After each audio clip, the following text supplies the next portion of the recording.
Welcome back to FluentDaily, the show that helps you speak English with confidence, one topic at a time.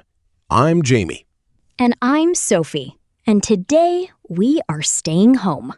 That's right. No going outside today. We're talking about one of the most personal and practical topics in English, describing your home. Whether you're talking to a new friend, writing about yourself, doing a speaking exam, or just making small talk, people always ask, so where do you live? What's your place like? And if you've ever struggled to answer that question in English, today is going to change that completely. We're going to walk through every room of a home, step by step. You'll learn the vocabulary, the grammar, and the natural phrases that real English speakers use. By the end of this episode, you'll be able to describe your bedroom, your kitchen, your living room, any room, clearly and confidently. This episode is great for A2, B1, and B2 learners. So whether you're a beginner or intermediate, stay with us. There's something here for everyone. Let's start with a quick overview of what we'll cover today. First, we'll learn how to describe a home in general, the type, size, location. Then we'll go room by room, the entrance, living room, kitchen, bedroom, bathroom, and more. We'll also look at adjectives, prepositions of place, and how to make your description sound natural, not like a dictionary. Plus, we'll do practice exercises together throughout the episode, so you can test yourself as we go. Ready? Let's open the front door and go inside. Before we go inside, let's talk about the home itself. When someone asks, "What's your place like?" the first thing you usually describe is the type of home. Let's go through the most common types. Number 1, a house. A house is a building where one family lives. It usually has 2 floors and a garden.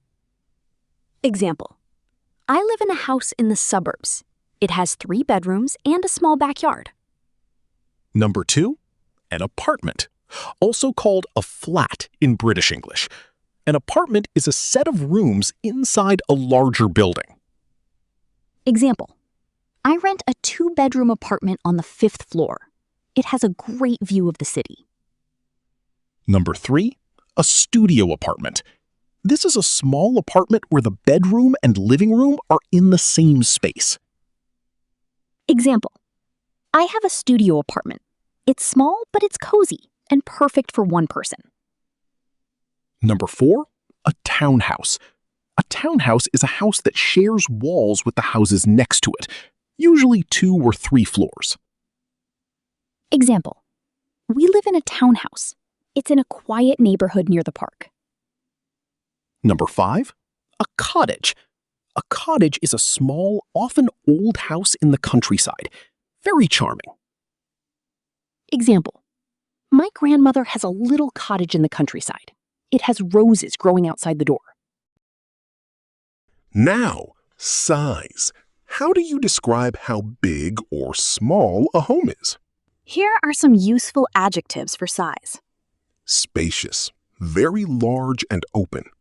Our living room is really spacious. We have enough space for a big sofa and a dining table. Compact, small but organized well. It's a compact apartment, but everything has its place. I love it. Cozy, small and warm and comfortable. This is a very positive word. My bedroom is small but really cozy. I have fairy lights and soft blankets everywhere. Cramped, too small, not enough space. This is more negative.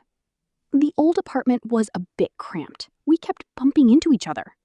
Open plan, when there are no walls between rooms, like the kitchen and living room are together. We have an open plan kitchen and dining area. It makes the space feel much bigger. Now, location. Where is your home? In the city center. I live in a flat right in the city center. Everything is close by. In the suburbs. Our house is in the suburbs, about 20 minutes from the city. In the countryside. We moved to the countryside last year. It's quiet and peaceful. Near. We live near a park, which is really nice for weekends. On the floor number. I live on the 3rd floor. My apartment is on the top floor. Let's now put it all together. Here's a model answer you can study. I live in a 2-bedroom apartment in the suburbs of Melbourne. It's on the 2nd floor of a small building. The apartment is quite spacious for just 2 people. We have a large living room, a modern kitchen, and a little balcony where we like to have coffee in the morning. The neighborhood is quiet, and we're close to a shopping center and a nice park. Notice how Jamie used the type, the size, the location, and a few details to make it sound natural. Now it's your turn. Pause the video and try to describe your own home in 3 to 4 sentences. Use the words we just covered: type, size, location, 1 or 2 details.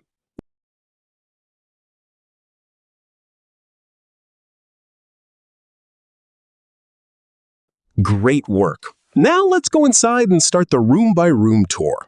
The first thing you see when you enter a home is the entrance, or the hallway. In British English, this area is usually called the hallway or the hall. In American English, you might hear entryway or foyer, F-O-Y-E-R.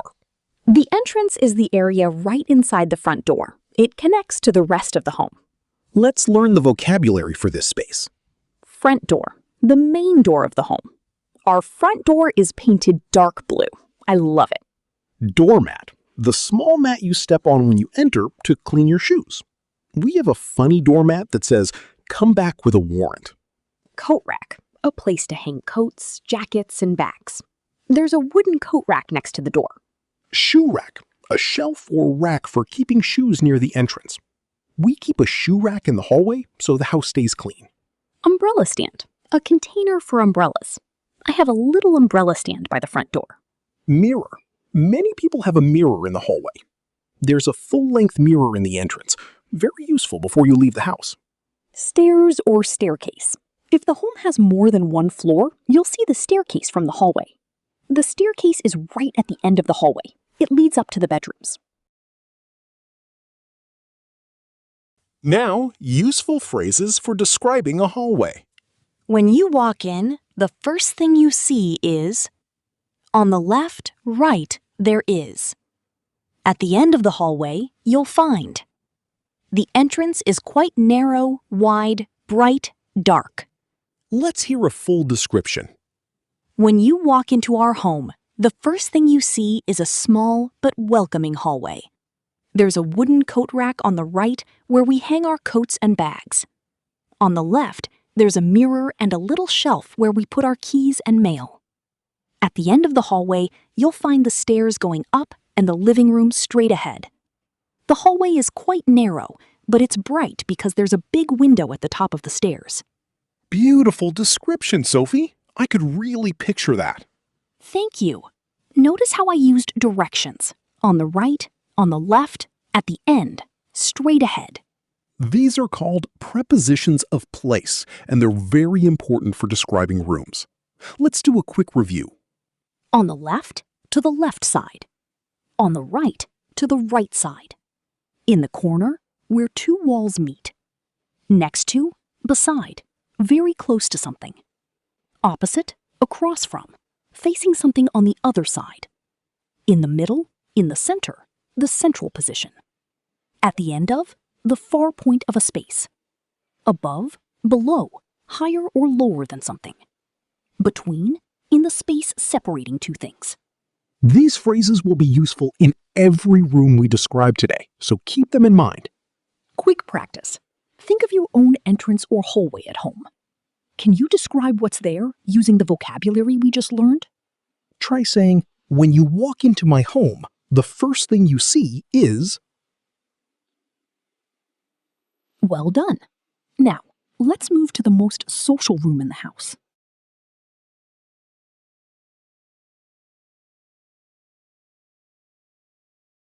The living room. This is where families spend time together, where guests are welcomed, and where Netflix gets watched for too many hours.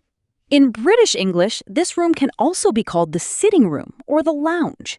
In Australian English, you might hear lounge room. In American English, it's usually just the living room.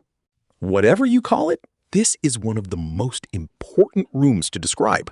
Let's learn the vocabulary. Furniture in the living room. Sofa, couch, The large, comfortable seat for multiple people. We have a big gray corner sofa. It takes up most of the room, but it's incredibly comfortable. Armchair, a comfortable chair with armrests for one person. There's a cozy armchair by the window where I like to read. Coffee table, a low table in front of the sofa. The coffee table always has books and a candle on it. TV unit, or entertainment unit, the furniture that holds the television. Our TV is mounted on the wall above a wooden TV unit. Bookshelf, bookcase, shelves for books and decorations. One entire wall is covered by a built-in bookcase. It's my favorite thing in the room. Rug, a large fabric mat on the floor. There's a Persian rug in the center of the room. It ties the whole space together. Curtains, blinds, the fabric or panels that cover windows. We have long white curtains that go from ceiling to floor. They make the room feel very elegant. Cushions, or throw pillows, small soft pillows on the sofa. The sofa has about 15 cushions on it. My partner says it's too many. I disagree. I think 15 is reasonable. Thank you, Jamie. Lamp, floor lamp, table lamp, a light source that isn't the ceiling light. We have a tall floor lamp in the corner. It gives the room a warm glow in the evenings. Fireplace, a built-in structure for burning wood or gas. Very cozy in winter. Our living room has an original fireplace. We don't use it, but it looks beautiful. Now, describing the feel or atmosphere of a living room. Warm and cozy. Comfortable, inviting. Bright and airy. Lots of natural light, feels open. Minimalist. Simple. Clean. Not much furniture. Cluttered. Too many things, not well organized. This is slightly negative. Elegant. Stylish and sophisticated. Homely. Homey. Comfortable and warm. Feels like a real home. Modern. With contemporary furniture and design. Traditional. With classic or antique style furniture. Let's now put this all together with a full description. Wow! Can I come over? Of course. That description was excellent. It covered the size, the light, the colors, the furniture, the position of things, and the atmosphere. That's the recipe for a great room description. Size, light, colors, furniture, positions, atmosphere. Let's practice. Here are some questions about your living room. Answer them out loud. 1. What color are the walls? 2. What type of sofa do you have? What color is it? 3. Where is the television? 4. Is there a rug? What does it look like? 5. How would you describe the atmosphere? Cozy? Modern? Bright? Pause the video, answer these questions, and try to put it all into a full description. Now, let's move to a room where a lot of living also happens, the kitchen. The kitchen is often called the heart of the home. It's where food is prepared, where families gather in the morning, and where the best conversations happen. Let's learn the vocabulary. Appliances. These are the machines and equipment in a kitchen. Fridge, or refrigerator, the large appliance that keeps food cold. Our fridge is stainless steel. It's quite big. We have a family of 4. Freezer keeps food frozen, often attached to the fridge. The freezer is at the bottom. It's always full of ice cream. Oven, for cooking and baking, usually built into the kitchen units. The oven is below the hob. It's electric, not gas. Hob, or stovetop, the flat cooking surface on top of the oven. We have a gas hob with 4 burners. Microwave, for heating food quickly. The microwave is on the counter, next to the toaster. Dishwasher, a machine that washes dishes automatically. We finally got a dishwasher last year. It changed our lives. Kettle, a small appliance for boiling water. Very common in British and Australian homes. The kettle is always on in our house. We drink a lot of tea. toaster for making toast.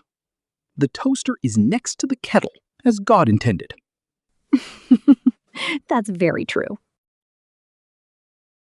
Furniture and features in a kitchen. Kitchen cabinets/cupboards, the storage units on the walls and below the counter. The kitchen has white cabinets above and below the counter. Lots of storage space. Counter, worktop, benchtop, the flat surface where you prepare food. The counter is made of black granite. It looks great, but shows fingerprints everywhere. Sink, the basin where you wash dishes and hands. The sink is right below the window, which is nice. You can look out into the garden while you wash up. Tap, faucet, the handle that controls the water. British, tap, American, faucet. We have a mixer tap, so you can control the temperature easily. Kitchen island, a freestanding counter in the middle of the kitchen. Our kitchen has a large island in the center with stools on one side. We eat breakfast there. Pantry, larder, a cupboard or small room for storing dry food.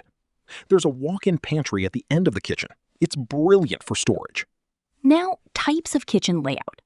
Galley kitchen, a narrow kitchen with counters on both sides. It's a small galley kitchen, but it's very efficient. L-shaped kitchen, counters along two walls forming an L shape. We have an L-shaped kitchen with the island in the corner. Open plan kitchen, connected to the living room or dining room without a wall. It's open plan, so the kitchen flows straight into the dining area. Perfect for entertaining. Now, a full model description. Listen. Our kitchen is not very big, but it's well designed and really functional. It's an open plan kitchen that connects to the dining room, so it feels larger than it is. The cabinets are a light gray color with black handles, and the worktop is white marble. It looks beautiful. On the left side, there's the stove and oven, and next to that, the fridge. The sink is opposite the stove, right under the window that looks out to the garden. There's a small kitchen island in the center with two bar stools. We always have breakfast there. The kitchen is always very bright in the morning because the window faces east. Excellent! I especially like the detail about the window facing east. It adds a real personal touch. Let's practice. Answer these questions about your own kitchen. 1.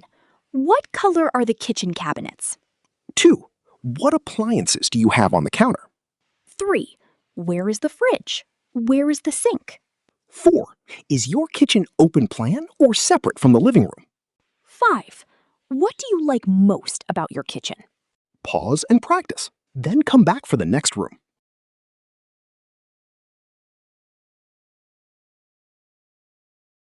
Not all homes have a separate dining room, but it's great to know the vocabulary.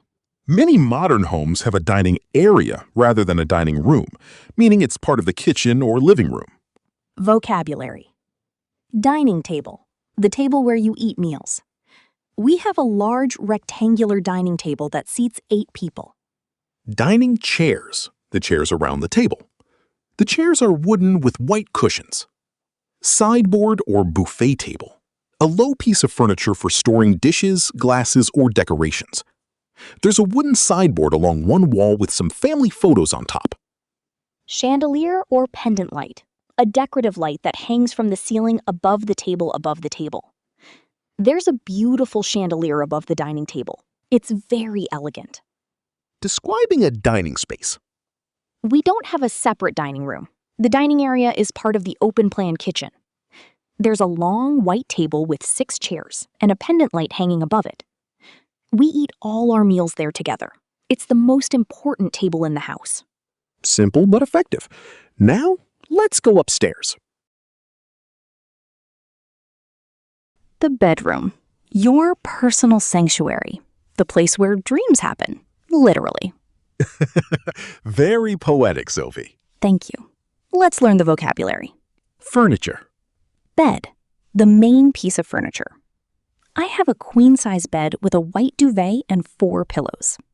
Common bed sizes in English. Single, for one person.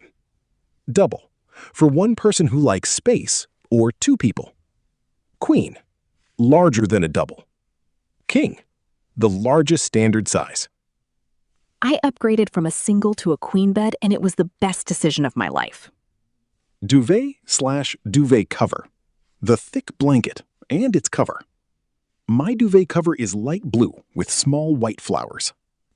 Pillowcase. The cushion for your head and its cover. I have 4 pillows. 2 firm, 2 soft. Wardrobe/closet. A large cupboard for clothes. There's a built-in wardrobe along one wall. It has sliding doors.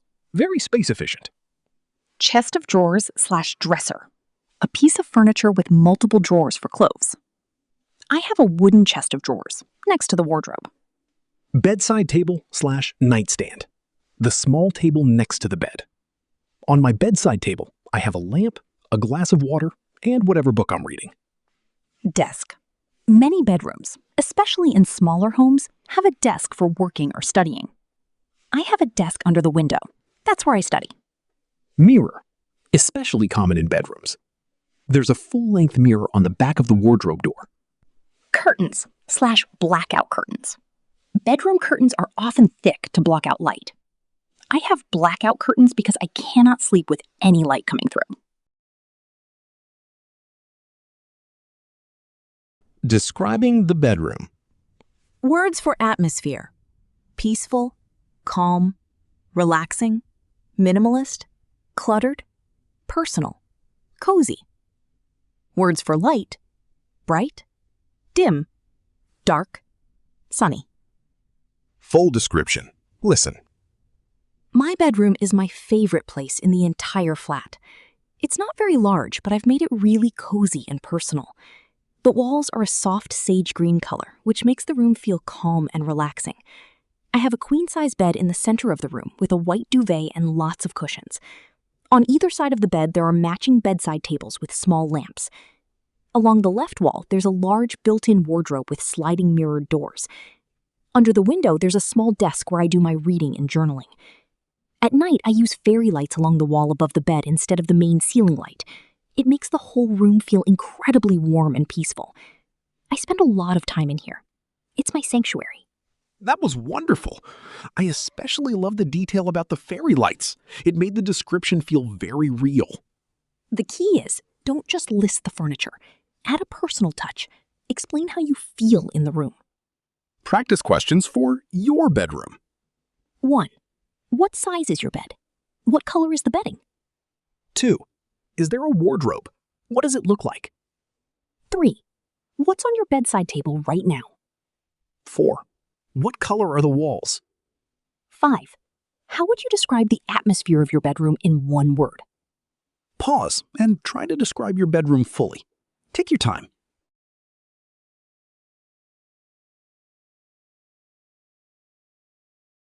Next, the bathroom. Perhaps the most functional room in the house, but still very interesting to describe. In some homes, especially larger ones, there might be more than one bathroom. You might hear main bathroom, ensuite, attached to the bedroom, and guest bathroom. Ensuite, EN-SUITE, means the bathroom is connected directly to a bedroom. The master bedroom has an ensuite bathroom. Very convenient. Vocabulary. Bath, or bathtub, the large tub you lie in. We have a white freestanding bathtub. It's very luxurious. Shower. Either a separate shower cubicle or a shower head over the bath. Our bathroom has a separate walk-in shower as well as the bath. Toilet, the WC. In polite conversation, this room is sometimes called the bathroom or the loo, British slang. The toilet is in a small separate room next to the bathroom, which is very practical. Sink, basin, wash basin, where you wash your hands and face. The sink is set into a white marble counter. Tap, the control for the water. We have a beautiful gold tap, very elegant. Mirror, medicine cabinet. Most bathrooms have a mirror above the sink. There's a large mirror above the sink with lights around the edge. Towel rail, towel rack, where you hang towels. We have a heated towel rail on the wall. It keeps the towels warm. Very nice in winter. Tiles, the ceramic or stone squares on the walls and floor. The bathroom has gray stone tiles on the floor and white subway tiles on the walls. Describing your bathroom. Our bathroom is small but really well designed. The floor has dark gray tiles and the walls have white tiles with a thin black grout line. It looks very modern. There's a walk-in shower on the left and a basin with a white counter on the right. Above the basin, there's a large mirror with warm LED lighting, perfect for getting ready. The bathroom doesn't have a bathtub, which I sometimes miss, but there's a deep soaking tub in the ensuite in the main bedroom. The whole bathroom is very clean and minimalist. I like it that way. Great description. Now a quick vocabulary note. Grout. Grout, G-R-O-U-T, is the material that fills the spaces between tiles. It's a small detail, but B2 learners sometimes want this kind of advanced vocabulary. Practice questions. 1. Does your bathroom have a bath, a shower, or both? 2. What color are the tiles? 3. Is there a mirror? Where is it? 4. Is your bathroom big or small? Does it feel spacious or compact? Try describing your bathroom.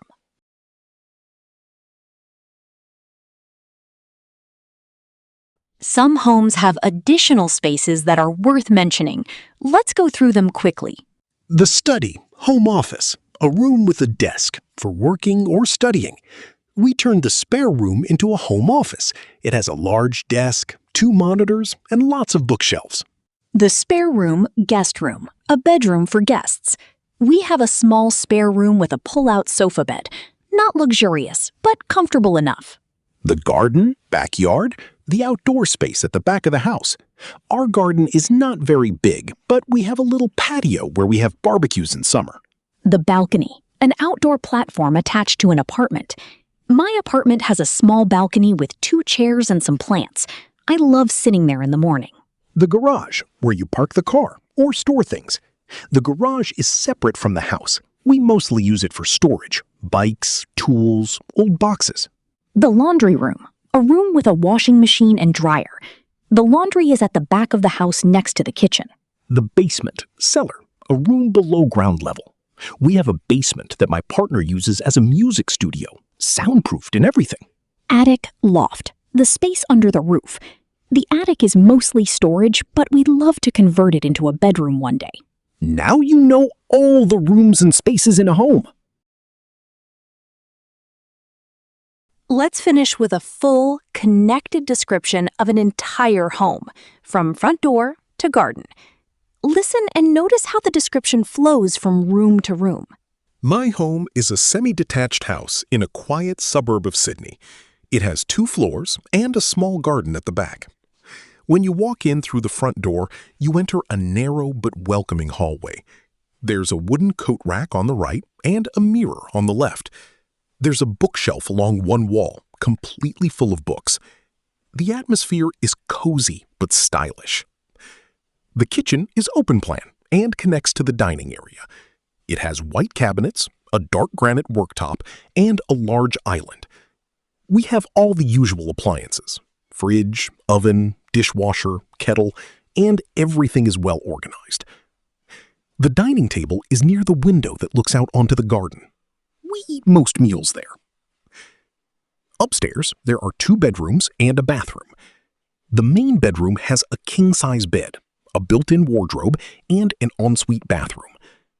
The walls are a warm beige color, and the room always feels calm and comfortable. The second bedroom is smaller. We use it as a home office at the moment, with a desk and some shelves. The main bathroom has a shower over the bath, white tiles, and a heated towel rail. It's compact, but very clean and functional. Out the back, there's a small garden with a patio, some garden furniture, and a few plants. We spend a lot of time there in summer, especially for weekend barbecues. Overall, it's not a huge house, but it's our home, and we love it. At the end of the hallway, you can see the stairs going up and the living room ahead. The living room is the largest room on the ground floor. It's very bright and airy, with 2 big windows. We have a large dark blue sofa, a glass coffee table, and the TV is mounted on the wall. That was a beautiful, complete description. Natural, detailed, and personal. Now it's your final challenge. Take everything you've learned today and write or record a full description of your own home, room by room. Use the vocabulary, the prepositions, the adjectives. Make it personal. Include details about how the space makes you feel. That's what makes a description interesting. Not just facts, but feeling. All right, let's recap what we covered today. 1. Types of homes: house, apartment, studio, townhouse, cottage. 2. Describing size: spacious, compact, cozy, cramped, open plan. 3. Location language. In the suburbs, Near, on the floor. 4. Room-by-room vocabulary: entrance, living room, kitchen, dining room, bedroom, bathroom, and more. 5. Prepositions of place: on the left, in the corner, opposite, next to, at the end of. 6. Atmosphere words: cozy, bright, airy, minimalist, elegant, homely, warm, peaceful. 7. How to put it all together into a natural, flowing description. If you found this episode useful, share it with someone who's also learning English. And remember, the best way to improve is to practice, out loud, every day. That's what FluentDaily is all about. We'll see you in the next episode. Keep going. You're doing brilliantly. Bye for now.